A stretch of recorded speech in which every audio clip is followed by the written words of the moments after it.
शांति। आज 2 दिसंबर 2025 की बाबा की साकार मुरली है। मुरली के महावाक्य हैं, मीठे बच्चे, तुम्हारा वायदा है कि जब आप आएंगे तो हम वारी जाएंगे। अब आप आए हैं तुम्हें वायदा याद दिलाने। प्रश्न है, किस मुख्य विशेषता के कारण पूज्य सिर्फ देवताओं को ही कह सकते हैं? उत्तर है, देवताओं की विशेषता है जो कभी किसी को याद नहीं करते, न बाप को याद करते न किसी के चित्रों को याद करते, इसलिए उन्हें पूज्य कहेंगे।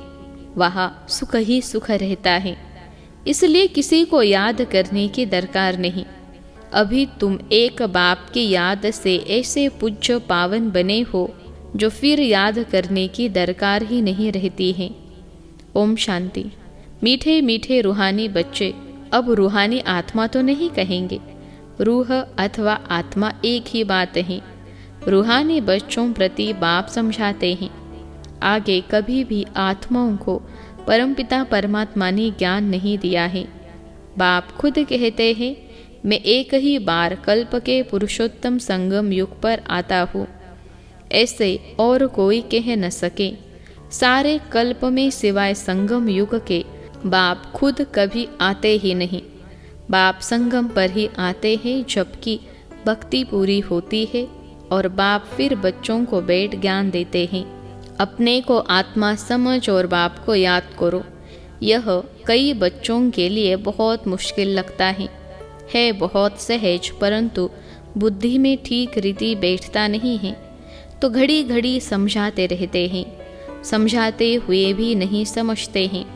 स्कूल में टीचर 12 मास पढ़ाते हैं, फिर भी कोई नापास हो पड़ते हैं। यह बेहद का बाप भी रोज बच्चों को पढ़ाते हैं, फिर भी कोई को धारणा होती है, कोई भूल जाते हैं। मुख्य बात तो यही समझाई जाती है कि अपने को आत्मा समझो और बाप को याद करो। बाप ही कहते हैं मामेकम याद करो, और कोई मनुष्य मात्र कभी कह नहीं सकेंगे। बाप कहते हैं मैं एक ही बार आता हूँ, कल्प के बाद फिर संगम पर एक ही बार तुम बच्चों को ही समझाता हूँ। तुम ही यह ज्ञान प्राप्त करते हो, दूसरा कोई लेते ही नहीं। प्रजापिता ब्रह्मा के तुम मुख वंशावली ब्राह्मण इस ज्ञान को समझते हो, जानते हो। कल्प पहले भी बाप ने इस संगम पर यह ज्ञान सुनाया था। तुम ब्राह्मणों का ही पार्ट है, इन वर्णों में भी फिरना तो जरूर है, और धर्म वाले इन वर्णों में आते ही नहीं, भारतवासी ही इन वर्णों में आते हैं। ब्राह्मण भी भारतवासी ही बनते हैं, इसलिए बाप को भारत में आना पड़ता है। तुम हो प्रजापिता ब्रह्मा के मुख वंशावली ब्राह्मण। ब्राह्मणों के बाद फिर है देवता और क्षत्रिय। क्षत्रिय कोई बनते नहीं हैं, तुमको तो ब्राह्मण बनाते हैं, फिर तुम देवता बनते हो। वही फिर धीरे धीरे कला कम होती तो उनको क्षत्रिय कहते हैं। क्षत्रिय ऑटोमेटिकली बनना है। बाप तो आकर ब्राह्मण बनाते हैं, फिर ब्राह्मण से देवता, फिर वही क्षत्रिय बनते हैं। तीनों धर्म एक ही बाप अभिस्थापन करते हैं। ऐसे नहीं कि सतयुग त्रेता में फिर आते हैं। मनुष्य न समझने के कारण कह देते सतयुग त्रेता में भी आते हैं। बाप कहते हैं मैं युगे युगे आता नहीं हूँ, मैं आता ही हूँ एक बार कल्प के संगम पर। तुमको मैं ही ब्राह्मण बनाता हूँ प्रजापिता ब्रह्मा द्वारा। मैं तो परम धाम से आता हूँ। अच्छा, ब्रह्मा कहाँ से आता है? ब्रह्मा तो 84 जन्म लेते हैं, मैं नहीं लेता हूँ। ब्रह्मा सरस्वती जो ही विष्णु के 2 रूप लक्ष्मी नारायण बनते हैं, वही 84 जन्म लेते हैं, फिर उनके बहुत जन्मों के अंत में प्रवेश कर इनको ब्रह्मा बनाता हूँ। इनका नाम ब्रह्मा में रखता हूँ।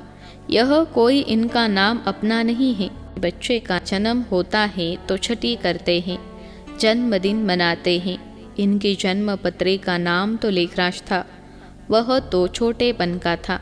अभी नाम बदलता है, जबकि इनमें बाप ने प्रवेश किया है संगम पर। सो भी नाम बदलते तब है जबकि यह वानप्रस्थ अवस्था में है। वह सन्यासी तो घर बार छोड़ चले जाते हैं, तब नाम बदलता है। यह तो घर में ही रहते हैं। इनका नाम ब्रह्मा रखा क्योंकि ब्राह्मण चाहिए ना। तुमको अपना बनाकर पवित्र ब्राह्मण बनाते हैं। पवित्र बनाया जाता है, ऐसे नहीं कि तुम जन्म से ही पवित्र हो। तुमको पवित्र बनने की शिक्षा मिलती है। कैसे पवित्र बने, वह है मुख्य बात। तुम जानते हो कि भक्ति मार्ग में पूज्य एक भी हो नहीं सकता। मनुष्य गुरुओं आदि को माथा टेकते हैं क्योंकि घर बार छोड़ पवित्र बनते हैं। बाकी उनको पूज्य नहीं कहेंगे। पूज्य वह जो किसको भी याद न करे। सन्यासी लोग ब्रह्म तत्व को याद करते हैं ना, प्रार्थना करते हैं। सतयुग में कोई को भी याद नहीं करते। अब बाप कहते हैं तुमको याद करना है एक को, वह तो है भक्ति। तुम्हारी आत्मा भी गुप्त है। आत्मा को यथार्थ रीति कोई जानते नहीं। सतयुग त्रेता में भी शरीरधारी अपने नाम से पाड़ बजाते हैं। नाम बिगर तो पाठधारी हो न सके। कहाँ भी हो शरीर पर नाम जरूर पड़ता है। नाम बिगर पाठ कैसे बजाएंगे। तो बाप ने समझाया है, भक्ति मार्ग में गाते हैं, आप आएंगे तो हम आपको ही अपना बनाएंगे, दूसरा न कोई। हम आपका ही बनेंगे। यह आत्मा कहती है। भक्ति मार्ग में जो भी देहधारी है, जिनके नाम रखे जाते हैं, उनको हम नहीं पूजेंगे। जब आप आएंगे तो आप पर ही कुर्बान जाएंगे। कब आएंगे यह भी नहीं जानते। अनेक देहधारियों की, नामधारियों की पूजा करते रहते हैं। जब आधा कल्प भक्ति पूरी होती है तब बाप आते हैं। कहते हैं तुम जन्म जन्मांतर कहते आए हो, हम तुम्हारे बिगर किसको भी याद नहीं करेंगे, अपनी देह को भी याद नहीं करेंगे। परंतु मुझे जानते ही नहीं हैं तो याद कैसे करेंगे। अब बाप बच्चों को बैठ समझाते हैं, मीठे मीठे बच्चों, अपने को आत्मा समझो और बाप को याद करो। बाप ही पतित पावन है, उनको याद करने से तुम पावन सतो प्रधान बन जाएंगे। सतयुग त्रेता में भक्ति होती नहीं। तुम कोई को भी याद नहीं करते, न बाप को न चित्रों को। वहाँ तो सुख ही सुख रहता है। बाप ने समझाया है, जितना तुम नज़दीक आते जाएंगे कर्मातीत अवस्था होती जाएगी। सतयुग में नई दुनिया, नए मकान में खुशी भी बहुत रहती है।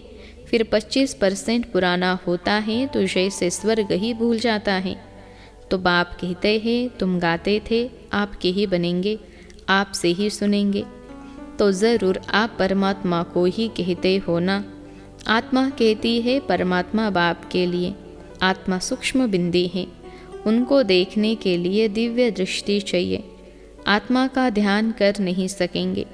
हम आत्मा इतनी छोटी बिंदी है, ऐसा समझ याद करना मेहनत है। आत्मा के साक्षात्कार की कोशिश नहीं करते, परमात्मा के लिए कोशिश करते हैं, जिसके लिए सुना है कि वह 1000 सूर्य से तेजोमय है। किसको साक्षात्कार होता है तो कहते हैं बहुत तेजोमय था, क्योंकि वही सुना हुआ है। जिसकी अनोधा भक्ति करेंगे देखेंगे भी वही, नहीं तो विश्वास ही न बैठे। बाप कहते हैं आत्मा को ही नहीं देखा है तो परमात्मा को कैसे देखेंगे। आत्मा को देख ही कैसे सकते, और सबके तो शरीर का चित्र है, नाम है, आत्मा है बिंदी, बहुत छोटी है, उनको कैसे देखे।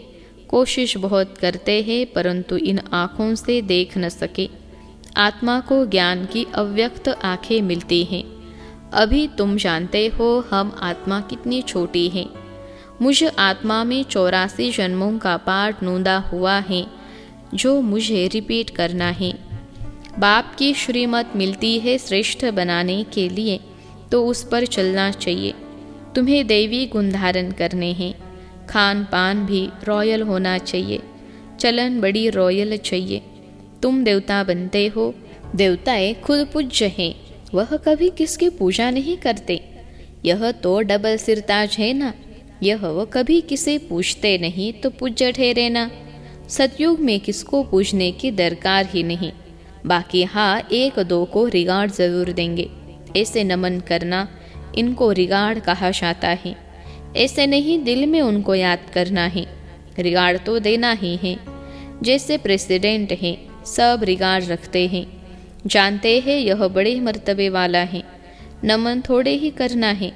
तो बाप समझाते हैं यह ज्ञान मार्ग बिल्कुल अलग चीज़ है, इसमें सिर्फ अपने को आत्मा समझना है, जो तुम भूल गए हो।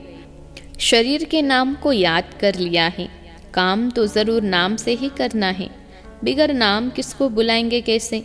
भल तुम शरीरधारी बन पाड़ बजाते हो, परंतु बुद्धि से शिव बाबा को याद करना है। श्री कृष्ण के भक्त समझते हैं हमको श्री कृष्ण को ही याद करना है, बस जिधर देखता हो कृष्ण ही कृष्ण है। हम भी कृष्ण, तुम भी कृष्ण। अरे तुम्हारा नाम अलग, उनका नाम अलग, सब कृष्ण ही कृष्ण कैसे हो सकते। सबका नाम कृष्ण थोड़े ही होता है, जो आता सो बोलते रहते हैं। अब बाप कहते हैं भक्ति मार्ग के सब चित्रों आदि को भूल एक बाप को याद करो। चित्रों को तो तुम पतित पावन नहीं कहते, हनुमान आदि पतित पावन थोड़े ही हैं। अनेक चित्र हैं, कोई भी पतित पावन नहीं है। कोई भी देवी आदि जिसको शरीर है उनको पतित पावन नहीं कहेंगे। 6-8 भुजाओं वाली देवियाँ आदि बनाते हैं सब अपनी बुद्धि से। यह है कौन, वह तो जानते नहीं। वह पतित पावन बाप की औलाद मददगार है, यह किसको भी पता नहीं है। तुम्हारा रूप तो यह साधारण ही है, यह शरीर तो विनाश हो जाएंगे। ऐसे नहीं कि तुम्हारे चित्र आदि रहेंगे, यह सब खत्म हो जाएंगे। वास्तव में देवियाँ तुम हो, नाम भी लिखा जाता है, सीता देवी फलानी देवी, राम देवता नहीं कहेंगे। फलानी देवी व श्रीमती कह देते, वह भी रॉन्ग हो जाता। अब पावन बनने के लिए पुरुषार्थ करना है। तुम कहते भी हो पतित से पावन बनाओ, ऐसे नहीं कहते कि लक्ष्मी नारायण बनाओ। पतित से पावन भी बाप बनाते हैं, नर से नारायण भी वह बनाते हैं। वो लोग पतित पावन निराकार को कहते हैं, और सत्यनारायण की कथा सुनाने वाले फिर और दिखाए हैं। ऐसे तो कहते नहीं बाबा सत्यनारायण की कथा सुनाकर अमर बनो, नर से नारायण बनो। सिर्फ कहते हैं आकर पावन बनो। बाप ही सत्यनारायण की कथा सुनाकर पावन बनाते हैं। तुम फिर औरों को सत्य कथा सुनाते हो, और कोई जान न सके, तुम ही जानते हो। बल तुम्हारे घर में मित्र संबंधी भाई आदि है, परंतु वह भी नहीं समझते। अच्छा, मीठे मीठे सिखलते बच्चों प्रति माता पिता बाप दादा का याद प्यार और गुड मॉर्निंग। रूहानी बाप की रूहानी बच्चों को नमस्ते। हम रूहानी बच्चों की सिखलते रूहानी माता पिता बाप दादा को याद प्यार, गुड मॉर्निंग और नमस्ते धारणा के लिए मुख्य सार। पहली पॉइंट है स्वयं को श्रेष्ठ बनाने के लिए बाप की जो श्रीमत मिलती है उस पर चलना है। दैवी गुण धारण करने हैं, खान पान चलन सब रॉयल रखना है। दूसरी पॉइंट है 1-2 को याद नहीं करना है, लेकिन रिगार्ड ज़रूर देना है। पावन बनने का पुरुषार्थ करना और कराना है। आज का वरदान है नीरस वातावरण में खुशी की झलक का अनुभव कराने वाले एवर हैप्पी भव। नीरस वातावरण में खुशी की झलक का अनुभव कराने वाले एवर हैप्पी भव। विश्लेषण है एवर हैप्पी अर्थात सदा खुश रहने का वरदान जिन बच्चों को प्राप्त है वह दुख की लहर उत्पन्न करने वाले वातावरण में, नीरस वातावरण में, अप्राप्ति का अनुभव कराने वाले वातावरण में सदा खुश रहेंगे और अपनी खुशी की झलक से दुख और उदासी के वातावरण को ऐसे परिवर्तन करेंगे जैसे सूर्य अंधकार को परिवर्तन कर देता है। अंधकार के बीच रोशनी करना, अशांति के अंदर शांति लाना, नीरस वातावरण में खुशी की झलक लाना, इसको कहा जाता है एवर हैप्पी। वर्तमान समय इसी सेवा की आवश्यकता है। आज का स्लोगन है अशरीरी वह है जिसे शरीर की कोई भी आकर्षण अपनी तरफ आकर्षित न करे। अशरीरी वह है जिसे शरीर की कोई भी आकर्षण अपनी तरफ आकर्षित न करे। अव्यक्त इशारे। अब संपन्न व कर्मातीत बनने की धून लगाओ। कर्मातीत का अर्थ यह नहीं है कि कर्म से अतीत हो जाओ, कर्म से न्यारे नहीं, कर्म के बंधन में फंसने से न्यारे, इसको कहते हैं कर्मातीत। कर्म योग की स्थिति कर्मातीत स्थिति का अनुभव कराती है। यह कर्म योगी स्थिति अति प्यारी और न्यारी स्थिति है। इससे कोई कितना भी बड़ा कार्य मेहनत का हो, लेकिन ऐसे लगेगा जैसे काम नहीं कर रहे हैं, लेकिन खेल कर रहे हैं। अच्छा, ओम शांति।